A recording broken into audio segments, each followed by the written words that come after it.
بسم اللہ الرحمن الرحیم۔ ابتدا ہے رب کریم کے بابرکت نام سے، جو تاریک دلوں کو نور ایمان سے منور فرماتا ہے۔ فضائے بدر پیدا کر فرشتے تیری نصرت کو، فضائے بدر پیدا کر فرشتے تیری نصرت کو، اتر سکتے ہیں گردوں سے قطار اندر قطار اب بھی۔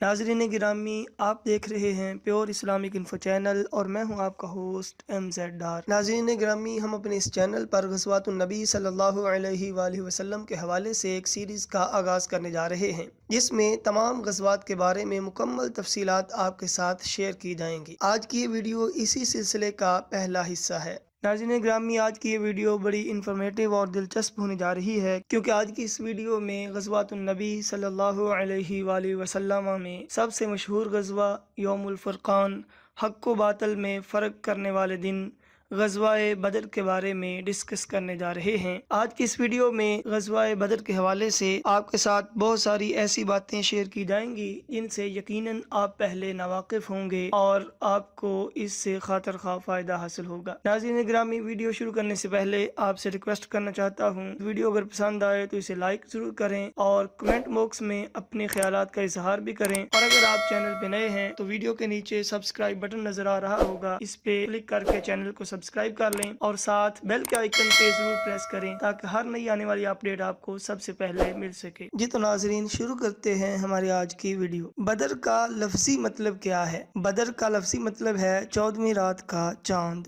غزوہ بدر کو بدر کیوں کہا جاتا ہے؟ یہ غزوہ جس جگہ پر ہوا وہاں بدر نامی ایک بستی تھی اور بدر نامی کنواں بھی وہیں پہ تھا، تو اس نسبت سے اس غزوہ کو غزوہ بدر کہا جاتا ہے۔ قرآن پاک میں غزوہ بدر کو کس نام سے پکارا گیا ہے؟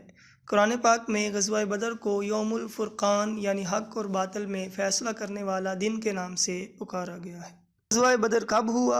ہجری اور عیسوی تاریخ کیا تھی؟ ہجری تاریخ کے اعتبار سے غزوہ بدر 17 رمضان 2 ہجری کو ہوا اور اس وقت عیسوی تاریخ 13 مارچ 624 عیسوی تھی۔ غزوہ بدر کس دن واقع ہوا؟ غزوہ بدر جمعۃ المبارک کو ہوا۔ میدان بدر کا مدینہ اور مکہ سے فاصلہ کتنا ہے؟ میدان بدر مدینہ المنورہ سے 80 میل اور مکہ المکرمہ سے 220 میل کے فاصلے پر واقع ہے۔ غزوہ بدر کے اور نام کون کون سے ہیں؟ غزوہ بدر کو غزوہ بدر عظمیٰ، غزوہ بدر کبریٰ، بدر القتال اور یوم الفرقان کے نام سے بھی پکارا جاتا ہے۔ غزوہ بدر کا تفصیلی ذکر قرآن پاک کی کس سورت میں کیا گیا ہے؟ سورہ انفال میں غزوہ بدر کا تفصیل کے ساتھ ذکر کیا گیا ہے۔ غزوہ بدر میں مسلمانوں کی تعداد کتنی تھی؟ غزوہ بدر میں مسلمانوں کی تعداد 313 تھی۔ غزوہ بدر میں کفار کی تعداد کتنی تھی؟ غزوہ بدر میں کفار کی تعداد 950 تھی۔ غزوہ بدر میں باقاعدہ طور پر جنگ میں کتنے صحابہ شریک ہوئے تھے؟ غزوہ بدر میں 313 میں سے جنگ میں باقاعدہ طور پر 305 صحابہ نے شرکت کی تھی۔ باقی 8 صحابہ میں سے 3 مہاجرین تھے اور 5 انصار تھے۔ مسلمانوں کے پاس سامان جنگ کتنا تھا؟ غزوہ بدر میں مسلمانوں کے پاس 2 گھوڑے، 70 اونٹ، 6 زرہیں اور 8 تلواریں تھیں۔ بقول شاعر تھے ان کے پاس 2 گھوڑے، 6 زرہیں، 8 شمشیریں، تھے ان کے پاس 2 گھوڑے، 6 زرہیں، 8 شمشیریں، پلٹنے آئے تھے یہ لوگ دنیا بھر کی تقدیریں، نہ تیغ و تیر پہ تکیہ، نہ خنجر پہ، نہ بھالے پہ، بھروسہ تھا تو ایک سادی سی کالی کملی والے پہ۔ مشرکین کے پاس سامان جنگ کتنا تھا؟ مشرکین مکہ کے پاس 100 گھوڑے، 700 اونٹ تھے، جبکہ تمام سپاہی اسلحے سے مکمل طور پر لیس تھے۔ غزوہ بدر کے اسباب کیا تھے؟ غزوہ بدر کے مختلف اسباب تھے جن کی بنا پر غزوہ بدر ہوا۔ اہم اسباب یہ ہیں: قریش کی اسلام دشمنی۔ نبی پاک صلی اللہ علیہ وآلہ وسلم نے جیسے ہی اعلان نبوت فرمایا، آپ کو صادق اور امین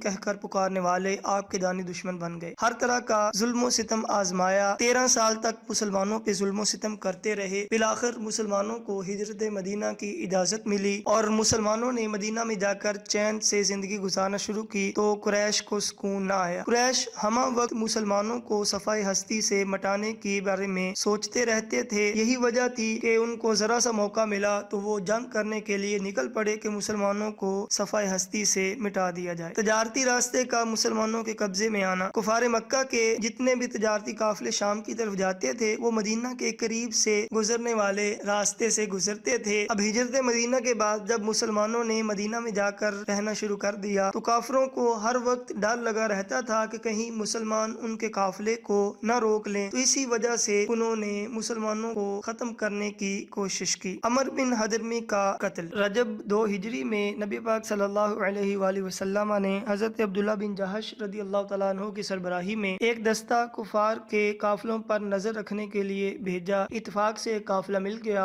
اور ان کی آپس میں جھڑپ ہو گئی۔ اس جھڑپ میں عمر بن حضرمی نام کا ایک آدمی قتل ہوا تو مکہ میں اس کے ورثاء نے واویلا بچانا شروع کر دیا کہ ہم مسلمانوں سے اس کا انتقام لے کر رہیں گے۔ مدینہ کی چراگاہ پر حملہ۔ مدینہ سے باہر مسلمانوں کی چراگاہ تھی جس میں ان کے جانور چرا کرتے تھے۔ ایک دن مکہ کے ایک آدمی کرز بن جابر الفہری نے اس چراگاہ پر حملہ کیا اور مسلمانوں کے جانوروں کو بھگا کر لے گیا۔ یہ حملہ مسلمانوں کے لیے کھلا چیلنج تھا تو اس وجہ سے بھی یہ غزوہ بدر کا واقعہ پیش آیا۔ ایک اور اہم وجہ ابو سفیان کا قافلہ۔ کافر جو شروع سے ہی اسلام کو ختم کرنا چاہتے تھے، تمام طرح کے ہتھ کنڈے آزمانے کے بعد جب کچھ بھی نہ بنا تو انہوں نے فیصلہ کیا کہ مدینہ پر حملہ کر دیا جائے۔ اس مقصد کے لیے انہوں نے کہا اس بار کا جو قافلہ شام کی طرف جائے گا اس سے جتنا بھی منافع حاصل ہوگا وہ سارے کا سارا مسلمانوں کے ساتھ جنگ میں لگایا جائے گا۔ اس مقصد کے لیے عورتوں نے اپنے زیور تک اس قافلے میں لگا دیے، اور جب یہ قافلہ شام سے واپس آ رہا تھا تو یہ افواہ پھیل گئی کہ مسلمان اس قافلے پر حملہ کرنے والے ہیں۔ چونکہ اہل مکہ نے اپنا سارا سرمایہ اس قافلے میں خرچ کیا ہوا تھا تو اس وجہ سے وہ قافلے کو بچانے کے لیے نکلے۔ قافلہ تو بچ کے نکل گیا لیکن پھر انہوں نے کہا کہ ہم آئے تو ہیں ہی، مسلمانوں سے جنگ کر کے ان کا صفایا کر دیا جائے۔ یہ تھی چند وجوہات جن کی بنا پر غزوہ بدر واقع ہوا۔ ابو سفیان نے قافلے کے حوالے سے اہل مکہ کو اطلاع دینے کے لیے کسے روانہ کیا؟ ابو سفیان نے دمدم بن عمر غفاری کو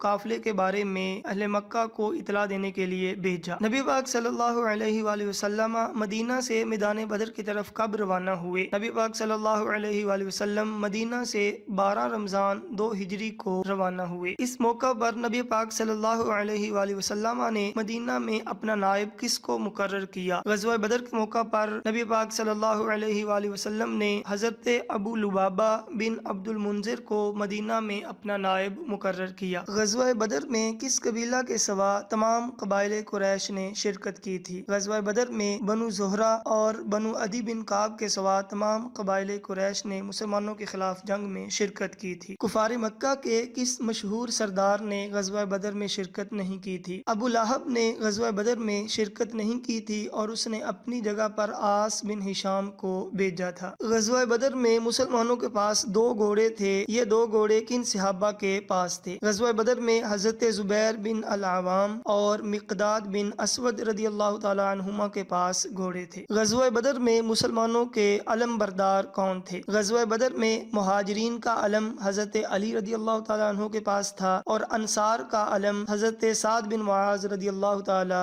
عنہ کے پاس تھا، جبکہ جنرل کمان کا علم حضرت مصعب بن عمیر رضی اللہ تعالی عنہ کے ہاتھ میں تھا۔ اسلامی جھنڈے کا رنگ کیا تھا؟ غزوہ بدر میں اسلامی جھنڈے کا رنگ سفید تھا۔ غزوہ بدر میں کفار کا علم بردار کون تھا؟ غزوہ بدر میں کفار کا علم بردار صائب بن یزید نام کا آدمی تھا۔ غزوہ بدر میں مسلمانوں کا نعرہ کیا تھا؟ غزوہ بدر میں مسلمانوں کا نعرہ احد احد تھا۔ غزوہ بدر سے پہلے نبی پاک صلی اللہ علیہ وآلہ وسلم نے ابو سفیان کے قافلے کا پتہ لگانے کے لیے کن صحابہ کو بھیجا تھا؟ ابو سفیان کے قافلے کا پتہ لگانے کے لیے نبی پاک صلی اللہ علیہ وآلہ وسلم نے حضرت بصیص بن عمر اور عدی بن ابی زغبہ رضی اللہ تعالی عنہما کو بھیجا تھا۔ غزوہ بدر میں نبی پاک صلی اللہ علیہ وآلہ وسلم کے لیے بنائے جانے والے سائبان کی نگرانی کون سے صحابی کر رہے تھے؟ نبی پاک صلی اللہ علیہ وآلہ وسلم کے لیے بنائے جانے والے سائبان کی نگرانی کے فرائض حضرت سعد بن معاذ رضی اللہ تعالی عنہ نے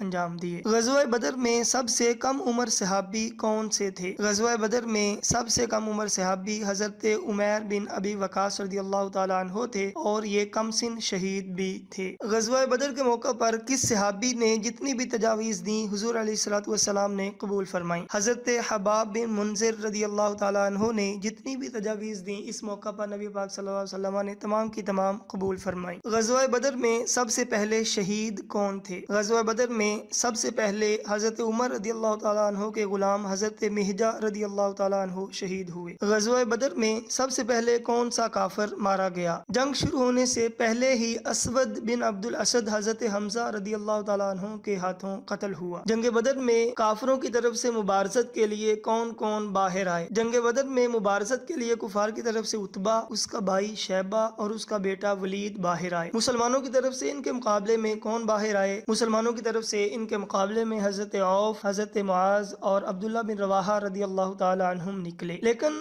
کافروں نے کہا کہ تم کون ہو؟ انہوں نے کہا کہ ہم انصار ہیں۔ تو انہوں نے کہا کہ ہمارا مقابلہ تم سے نہیں ہے، بلکہ ہم قریش میں سے جو لوگ ہجرت کر کے یہاں پہ آئے ہیں ان کو ہمارے مقابلے کے لیے بھیجو۔ تو نبی پاک صلی اللہ علیہ وسلم نے ان کے مقابلے میں کن کو بھیجا؟ نبی پاک صلی اللہ علیہ وسلم نے مبارزت کے لیے حضرت حمزہ، حضرت علی اور حضرت عبیدہ رضی اللہ تعالی عنہم کو بھیجا۔ مبارزت میں کس کا مقابلہ کس سے ہوا؟ حضرت حمزہ رضی اللہ تعالی عنہ کا مقابلہ عتبہ سے ہوا، حضرت عبیدہ رضی اللہ تعالی عنہ کا مقابلہ شیبہ سے اور حضرت علی رضی اللہ تعالی عنہ کا مقابلہ ولید سے ہوا تھا۔ مبارزت کا نتیجہ کیا نکلا؟ مبارزت میں حضرت حمزہ رضی اللہ تعالی عنہ نے عتبہ کو قتل کر دیا اور حضرت علی رضی اللہ تعالی عنہ نے ولید کو واصل جہنم کیا، جبکہ حضرت عبیدہ رضی اللہ تعالی عنہ شیبہ کے مقابلے میں لڑتے ہوئے زخمی ہو گئے۔ حضرت علی اور حضرت حمزہ رضی اللہ تعالی عنہما نے شیبہ کو قتل کر دیا۔ ابو جہل کو کس نے قتل کیا تھا؟ ابو جہل کو معوذ اور معاذ رضی اللہ تعالی عنہما نے قتل کیا۔ ابو جہل کا سر تن سے کس نے جدا کر کے حضور علیہ الصلوۃ والسلام کی خدمت میں پیش کیا؟ حضرت عبداللہ بن مسعود رضی اللہ تعالی عنہ نے ابو جہل کا سر کاٹ کر حضور صلی اللہ علیہ وآلہ وسلم کی خدمت میں پیش کیا۔ غزوہ بدر میں کتنے مسلمان شہید ہوئے؟ غزوہ بدر میں کل 14 مسلمان شہید ہوئے۔ ان 14 مسلمانوں میں کتنے مہاجر اور کتنے انصار تھے؟ شہید ہونے والے 14 مسلمانوں میں سے 6 مہاجر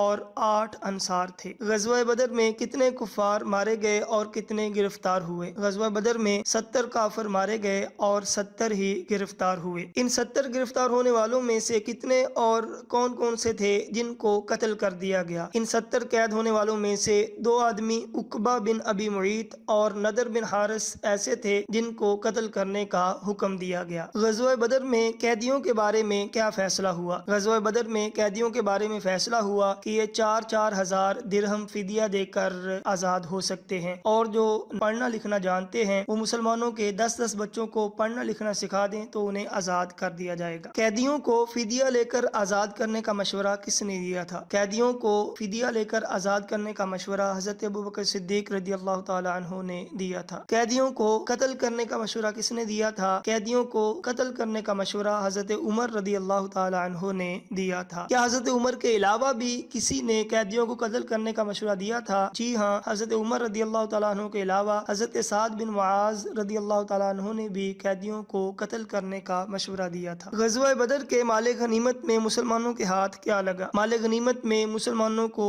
150 اونٹ، 10 گھوڑے اور ذوالفقار نامی تلوار ملی۔ غزوہ بدر میں کس صحابی کی تلوار ٹوٹ گئی تو نبی پاک صلی اللہ علیہ وسلم نے ان کو چھڑی عطا فرمائی تو وہ تلوار بن گئی تھی۔ غزوہ بدر میں حضرت عکاشہ رضی اللہ تعالیٰ عنہ کو نبی پاک صلی اللہ علیہ وسلم نے ایک چھڑی عطا فرمائی تو وہ فوراً تلوار بن گئی تھی۔ اس تلوار کا نام کیا مشہور ہو گیا تھا؟ اس تلوار کا نام عون رکھا گیا تھا۔ شکست کی خبر مکہ والوں کو کس نے پہنچائی؟ مکہ والوں کو شکست کی خبر حیثمان بن عبداللہ خزاعی نے پہنچائی تھی۔ اہل مدینہ کو جنگ میں فتح کی خوشخبری کن صحابہ نے پہنچائی؟ اہل مدینہ کو جنگ میں فتح کی خوشخبری حضرت عبداللہ بن رواحہ اور زید بن حارثہ رضی اللہ تعالی عنہما نے پہنچائی۔ غزوہ بدر کے دوران نبی پاک صلی اللہ علیہ وآلہ وسلم کی کس صاحبزادی کا انتقال ہوا؟ غزوہ بدر کے دوران حضور صلی اللہ علیہ وآلہ وسلم کی صاحبزادی حضرت رقیہ رضی اللہ تعالی عنہا کا انتقال ہوا۔ حضور صلی اللہ علیہ وآلہ وسلم نے میدان بدر میں کتنے روز قیام فرمایا؟ نبی پاک صلی اللہ علیہ وآلہ وسلم نے میدان بدر میں 3 دن قیام فرمایا۔ ناظرین گرامی، یہ تھی ہمارے آج کی ویڈیو۔ اگر ویڈیو پسند آئے تو پلیز ویڈیو کو لائک کریں اور چینل کو ضرور سبسکرائب کریں، اور اگر آپ کا کوئی سوال ہو تو کمنٹ میں ضرور مینشن کریں، آپ کے سوال کا جواب ضرور دیا جائے گا۔